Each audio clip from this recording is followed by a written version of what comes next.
LDF-നെയും CPM-നെയും വലിയ പ്രതിസന്ധിയിലാക്കിയ ഒരു വിവാദമായിരുന്നു PM ശ്രീ. ഒടുക്കം CPM-ന് CPI-ക്ക് മുന്നിൽ വഴങ്ങേണ്ടി വന്നു. ആ ചിത്രമൊക്കെ നമ്മൾ കണ്ടതാണ്. അതിനുശേഷമുള്ള ആദ്യത്തെ LDF യോഗമാണ്. സ്വാഭാവികമാണ് അതിന് വലിയ രാഷ്ട്രീയ പ്രാധാന്യമുണ്ട്. അതെ, മന്ത്രിസഭാ ഉപസമിതി രൂപീകരിക്കാനുണ്ടായ സാഹചര്യം മുഖ്യമന്ത്രി LDF യോഗത്തിൽ വിശദീകരിക്കുമെന്നാണ് സൂചന. 4 മണിക്ക് AKG സെന്ററിൽ നടക്കുന്ന യോഗത്തിൽ മുന്നണിയിലും മന്ത്രിസഭയിലും ചർച്ച ചെയ്യാതെ ഏകപക്ഷീയമായി PM ശ്രീ ഒപ്പിട്ട നടപടി RJDയും ചോദ്യം ചെയ്തേക്കും. CPM സംസ്ഥാന സെക്രട്ടേറിയറ്റ് സംസ്ഥാന സമിതി യോഗങ്ങളും ഇന്ന് തിരുവനന്തപുരത്ത് ചേരുന്നുണ്ട്. തദ്ദേശ തെരഞ്ഞെടുപ്പ് അടുത്തയാഴ്ച പ്രഖ്യാപിക്കാനിരിക്കെ പാർട്ടിയെ സജ്ജമാക്കുക എന്നതാണ് നേതൃയോഗങ്ങളുടെ അജണ്ട. വിശദാംശങ്ങൾക്കായി തിരുവനന്തപുരത്തേക്ക് പോകാം. സഫാൻ VP തിരുവനന്തപുരത്ത് നിന്ന് വിവരങ്ങൾ നൽകും. Safan, good morning. അങ്ങനെ PM ശ്രീയുമായി ബന്ധപ്പെട്ടുണ്ടായത് ചില്ലറ വിവാദങ്ങളും തർക്കങ്ങളും ഒന്നുമല്ല. പ്രശ്നം രമ്യമായി പരിഹരിച്ചെങ്കിലും ഇന്നിപ്പോൾ നടക്കുന്ന ഇടതുമുന്നണി യോഗത്തിൽ തെരഞ്ഞെടുപ്പിന് മുന്നോടിയായി പാർട്ടിയെ ശക്തിപ്പെടുത്തുക എന്ന അജണ്ടയാണെങ്കിൽ പോലും അതിനപ്പുറത്തേക്ക് മുന്നണിയിൽ ചില കാര്യങ്ങളൊക്കെ വിശദീകരിക്കേണ്ടി വരും. RJD അടക്കമുള്ളവർ PM ശ്രീയുമായി ബന്ധപ്പെട്ട് CPM എടുത്ത ഏകപക്ഷീയമായ നിലപാടിനെ ചോദ്യം ചെയ്യുമെന്ന് പറയുന്നു. അങ്ങനെയാണെങ്കിൽ തെരഞ്ഞെടുപ്പ് ഒരുക്കങ്ങളിലേക്ക് പോകുന്നതിന് മുൻപ് തന്നെ കൂടെയുള്ള ഘടകകക്ഷികളെ ഇക്കാര്യം ബോധിപ്പിക്കാൻ ഇന്ന് CPM തുനിഞ്ഞിറങ്ങേണ്ടി വരും. എന്തൊക്കെയായിരിക്കും ഇന്ന് യോഗത്തിൽ പ്രതീക്ഷിക്കുന്നത്? മറ്റ് വിശദാംശങ്ങൾ എന്തൊക്കെയാണ്? Good morning Jilsy, Saifuddin. രണ്ടുപേരും സൂചിപ്പിച്ചതുപോലെ PM ശ്രീ വിഷയത്തിൽ ഒരു സമവായത്തിനെത്തിയതിന് ശേഷമുള്ള ആദ്യ ഇടതുമുന്നണി യോഗമാണ് ഇന്ന് ചേരുന്നത്. CPIയെ ഈ വിഷയം ബോധ്യപ്പെടുത്താൻ CPM-നായിരുന്നു മന്ത്രിസഭാ ഉപസമിതി രൂപീകരിക്കുകയും ഒരു പ്രശ്നപരിഹാരത്തിലെത്തുകയും വലിയ പ്രശ്നങ്ങൾക്ക് ശേഷം അതൊരു പരിഹാര രൂപത്തിൽ അവസാനിക്കുകയും ചെയ്തിരുന്നു. അതിനുശേഷം ഇടതുമുന്നണി യോഗം ചേരുമ്പോൾ മുന്നണിയിലെ മറ്റ് കക്ഷികളെയും ഇക്കാര്യം ബോധ്യപ്പെടുത്തേണ്ട ഒരു ഉത്തരവാദിത്വം കൂടി മുഖ്യമന്ത്രിക്ക് ഈ യോഗത്തിലുണ്ട്. നേരത്തെ സൂചിപ്പിച്ചതുപോലെ RJD അടക്കമുള്ള സംഘടനകൾ ഈ മുന്നണിയിൽ ഈ വിഷയം ചർച്ച ചെയ്യാതെ ഇങ്ങനെ ഒരു തീരുമാനമെടുത്തതിൽ അവർക്ക് അതൃപ്തി ഉണ്ടായിരുന്നു.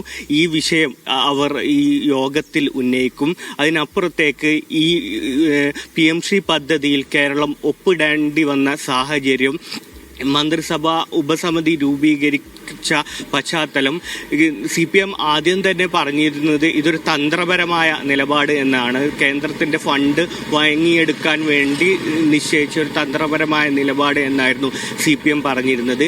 ഈ പദ്ധതിയിൽ നിന്ന് നമ്മൾ പിന്നോട്ട് പോകുമ്പോൾ, കേരളം പിന്നോട്ട് പോകുമ്പോൾ ഉണ്ടാകുന്ന സാമ്പത്തിക പ്രതിസന്ധി അടക്കമുള്ള വിഷയങ്ങളും ഈ ഇടതുമുന്നണി യോഗത്തിൽ മുഖ്യമന്ത്രി അറിയിക്കും. 4 മണിക്ക് AKG സെന്ററിലാണ് LDF യോഗം ചേരുന്നത്. അതിനു മുമ്പ് CPM-ന്റെ സെക്രട്ടേറിയറ്റും സംസ്ഥാന സമിതി യോഗവും ചേരുന്നുണ്ട്. തദ്ദേശ തെരഞ്ഞെടുപ്പാണ് ഇതുമായി ബന്ധപ്പെട്ടുള്ള പ്രധാന അജണ്ട.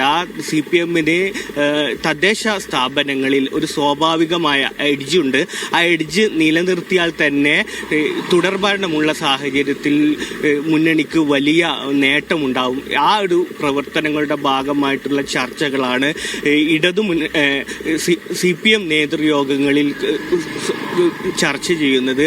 ആ അർത്ഥത്തിലുള്ള തയ്യാറെടുപ്പുകൾ, നേരത്തെ ക്ഷേമ പെൻഷൻ അടക്കമുള്ള കാര്യങ്ങൾ അതിന്റെ മുന്നൊരുക്കങ്ങളുടെ ഭാഗമായെന്നുള്ള വിലയിരുത്തിയിരുന്നു. ഇന്നലെ അതിദാരിദ്ര്യമുക്ത കേരളം പ്രഖ്യാപനവും ഈ തെരഞ്ഞെടുപ്പിന് മുന്നോടിയായി വലിയ രീതിയിൽ ഗുണം ചെയ്യുമെന്നാണ് CPM വിലയിരുത്തുന്നത്. ആ അർത്ഥത്തിലുള്ള ചർച്ചകൾ ഇടതുമുന്നണി CPM നേതൃയോഗങ്ങളിൽ ഉണ്ടാകും. ജനറൽ സെക്രട്ടറി MA ബേബി ഈ യോഗങ്ങളിൽ പങ്കെടുക്കുന്നുണ്ട് എന്നാണ് അറിയാൻ കഴിയുന്നത്. രാവിലെ CPM നേതൃയോഗങ്ങളും വൈകുന്നേരം 4 മണിക്ക് ഇടതുമുന്നണി യോഗം ചേരുമെന്നാണ് അറിയാൻ കഴിയുന്നത്. ആ അർത്ഥത്തിൽ ഇടതുമുന്നണി യോഗത്തിലും തെരഞ്ഞെടുപ്പുമായി ബന്ധപ്പെട്ടുള്ള ചർച്ചകൾ ഉണ്ടായേക്കും. കേരള കോൺഗ്രസ് അടക്കമുള്ള കക്ഷികൾ തങ്ങൾക്ക് കൂടുതൽ സീറ്റുകൾ വേണമെന്ന് നേരത്തെ പറഞ്ഞിരുന്നു. കഴിഞ്ഞ തദ്ദേശ തെരഞ്ഞെടുപ്പിന് മുന്നോടിയായിട്ടാണ് കേരള കോൺഗ്രസ് ഇടതുമുന്നണിയുടെ ഭാഗമായിട്ടുള്ളത്. അവർക്ക് അർഹിച്ച പ്രാതിനിധ്യം കഴിഞ്ഞ തെരഞ്ഞെടുപ്പുകളിൽ കിട്ടിയില്ല എന്നുള്ളൊരു ആക്ഷേപം അവർക്കുണ്ട്.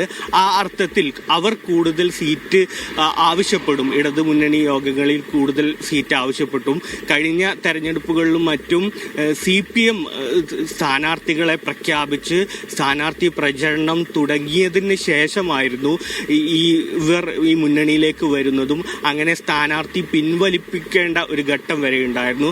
ആ അർത്ഥത്തിലുള്ള സ്ഥാനാർത്ഥി വീതം വെപ്പുമായി ബന്ധപ്പെട്ടുള്ള ചർച്ചകളും ഇത്തരത്തിൽ ക്ഷേമ പെൻഷൻ അടക്കമുള്ള കാര്യങ്ങൾ വർദ്ധിപ്പിച്ചതുമായി ബന്ധപ്പെട്ടുള്ള പ്രചാരണങ്ങൾ തെരഞ്ഞെടുപ്പിൽ എങ്ങനെ ഗുണം ചെയ്യുക എന്ന അർത്ഥത്തിലുള്ള ചർച്ചകളും ഇന്ന് നടക്കുന്ന ഇടതുമുന്നണി യോഗത്തിലും CPM-ന്റെ സംസ്ഥാന നേതൃയോഗങ്ങളിലും ഉണ്ടാകുമെന്നാണ് പ്രതീക്ഷിക്കുന്നത്. ഗിൽസി സൈഫുദ്ദീൻ.